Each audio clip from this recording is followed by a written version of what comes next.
Olá, pessoal. Iremos começar hoje mais uma das nossas aulas de história. O tema de hoje é Europa medieval. Nós iremos entender um período que fascina, que serve de inspiração para jogos, filmes, romances, a época dos grandes cavalheiros, dos dragões, que aparecem nas histórias que são ambientadas justamente nesse período. Só que nessa aula, nós iremos estudar como esse período se iniciou. Que povos contribuíram para ele e quais as características principais que ele foi assumindo desde o seu início. Vamos lá para mais uma aula fascinante da nossa história. Para começarmos, nós precisamos entender o que foi a Idade Média. Por que ela recebeu esse nome? Quando ela se inicia? Então, a Idade Média, ela faz parte de um dos 4 grandes períodos que a história vem sendo dividida. Como nós já estudamos, existe uma cronologia, histórica, que começa lá na pré-história, passa pela antiguidade, chega na Idade Média, vai para a moderna e se encerra aí na contemporânea, que é o que a gente vive até os dias de hoje. Então, nós iremos estudar justamente esse período da Idade Média e que ela vai receber esse nome só na sua idade posterior, no seu período posterior, que é a Idade Moderna, e ela vai simplesmente receber esse nome a partir de 2 marcos que foram escolhidos aí para poder denominar esse período. Os marcos se tratam, justamente da desagregação do Império Romano do Ocidente, em 476, e esse marco aí, essa crise do Império Romano, a divisão do Império Romano do Ocidente e do Oriente, vai marcar o início da Idade Média. E o que vai finalizar esse período é a conquista de Constantinopla pelo Império Otomano lá em 1453, dando início ao próximo período que a gente conhece como Idade Moderna. Lembrando, pessoal, que esse termo medievo, esse nome medieval, é uma visão eurocêntrica, já que se trata justamente dos acontecimentos relacionados ao continente europeu, que é o que a gente vai estudar.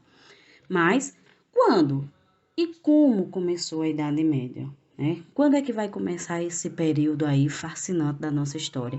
Um período no qual a Igreja Católica vai ter um domínio sobre o comportamento das pessoas, como um período que vai surgir o feudalismo dos sistemas econômicos aí que durou bastante tempo na Europa, Esse período aí dos grandes cavalheiros medievais que fizeram parte. Então, quando é que vai começar esse período?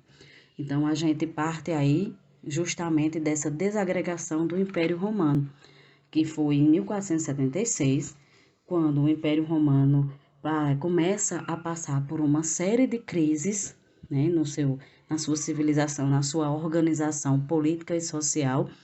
Então, esse império ele acaba sendo dividido em 2.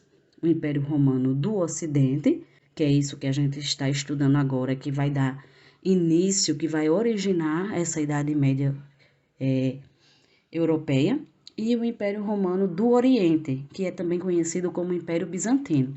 O Império Romano do Oriente, ou Império Bizantino, ele vai prosperar, diferentemente do Império Romano aí do Ocidente, que vai passar por sérias crises, e econômicas, políticas, e aí vai acabar fazendo com que esse Império Romano ele se acabe. Tá? Então, vamos ver aí os principais motivos da crise do Império Romano do Ocidente. Primeiro, nós temos aí o colapso, no sistema escravista, porque Roma ela tinha um sistema que utilizava a mão de obra escrava. Então, esse sistema aí vai ser substituído pelo colonato. E o que é o colonato, pessoal? O colonato é uma relação entre pessoas com precárias condições de subsistência e grandes proprietários de terra.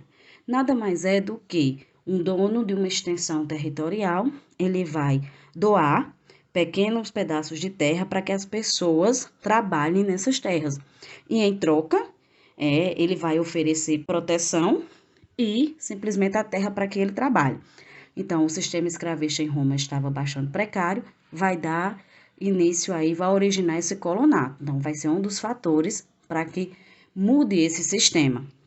Outro fator da crise do Império Romano é a diminuição na produção agrícola, Então, o o Império Romano estava tendo uma diminuição aí nessa produção desses produtos agrícolas, né, da plantação, e estava possibilitando outro fator aí que a gente está vendo, que é o aumento de preço dos alimentos. Então, pouco alimento, consequentemente, o preço estava subindo.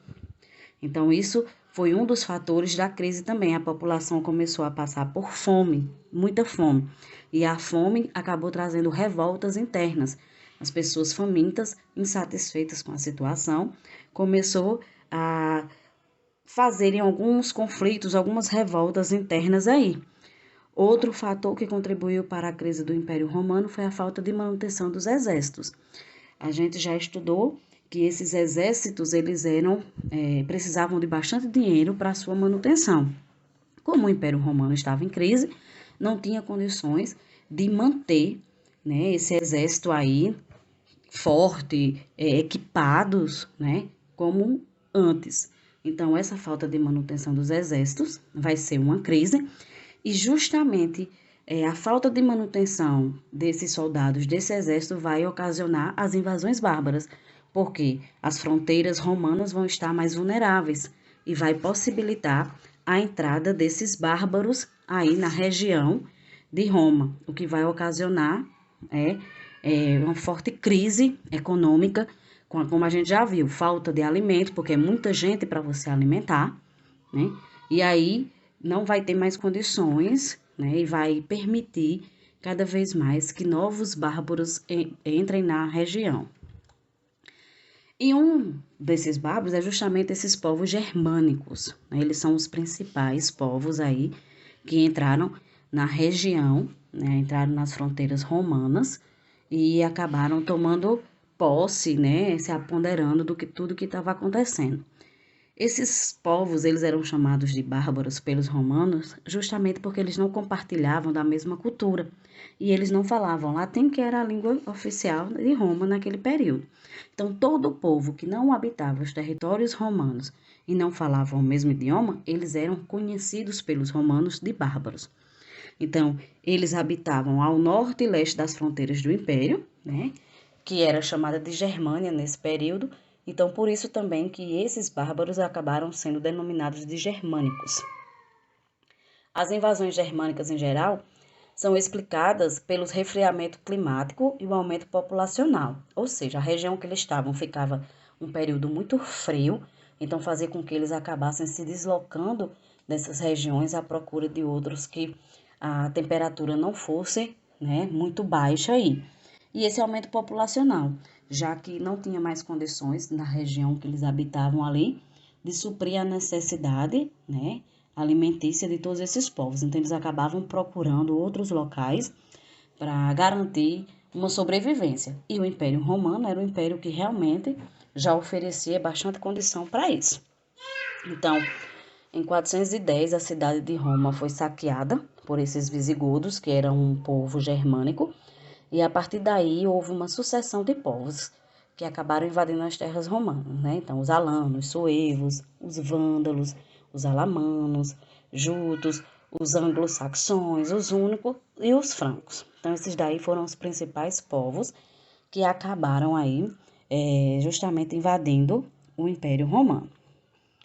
O Império Romano do Ocidente, ele vai agonizar mesmo em 476, quando a cidade de Roma vai ser invadida pelos Érulos, que é um tipo de bárbaro aí, e vão simplesmente tirar o último imperador do poder, o imperador Rômulo Augusto. Então, ele vai ser destituído do seu poder, e aí ele vai acabar saindo, e aí, de fato, o Império Romano do Ocidente se acaba.